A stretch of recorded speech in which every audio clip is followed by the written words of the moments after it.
Welcome back. Let's turn to a shocking story that's coming in from Bengaluru of moral policing. Debjani Mukherjee applied for a passport renewal, but little did she know she would be then targeted by the police over an alleged live-in relationship. The Bangalore techie was asked humiliating questions about her personal life, and despite repeated trips to the station, the police then sent an adverse report in Debjani's case. She shot off a complaint to the Bangalore police chief. It was then that M.N. Reddy intervened. Her documents have now been cleared and verified.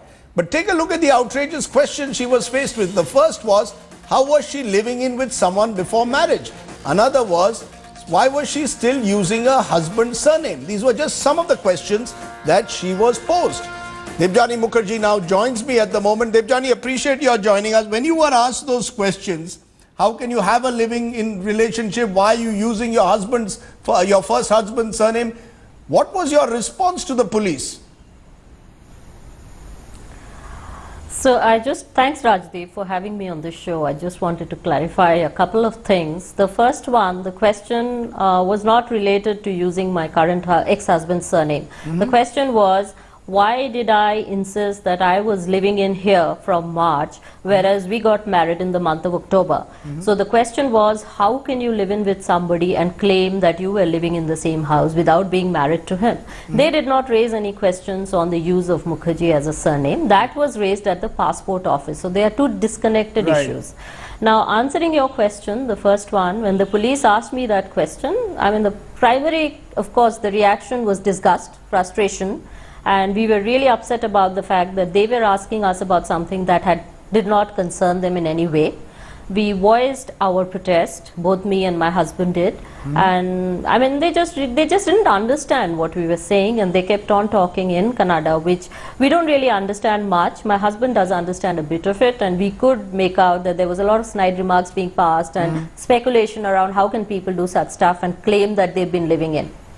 And so it was very uncomfortable. And it was uncomfortable, and it appeared then that they were not willing to get your passport verified. Did you get a sense that the police themselves, what did it take you eventually to ensure that they understood that they understood that there is a world in which people can have live-in relationships? Oh, so they never understood that till I took action. So they wanted me to get some documents to prove that I've been living there from March, and they wanted me to get a letter from my company HR as well as from the Building Society Association, which I all got. I mean, everyone was extremely cooperative, but they were not happy with that as well. Then they said they are going to send it off to the passport cell in the commissioner's office, and a couple of days back, we've been following up throughout. You need to just keep in mind the fact that the police never came home for a verification of address. We were called to the police station several times. Finally, when they just didn't accept it, they sent us off to the commissioner's office, the passport cell, where I went and spoke to someone there.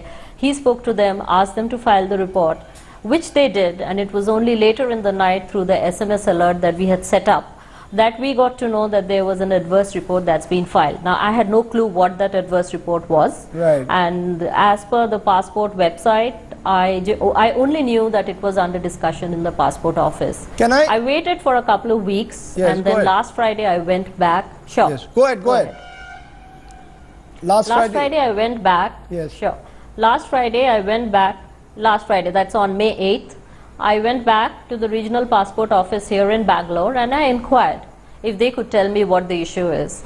And while they did not really show me the screen, they did read out a bit of it, which said that it's got something to do with the fact that you said you were in a live-in from March, whereas your marriage certificate is from October. And they looked at all my documentation and they said there is nothing wrong. And they were very surprised that the police were giving me hassle over something like this. They asked me to write a written complaint, which I did, which they scanned into their system, put it to my file, and then they sent it back to the police for verification and for clearance. They asked me to go back to the police station same day in the evening and request the police to clear it. And the passport officer who was there also told me that if the police refuse to clear it now, then please file an RTI.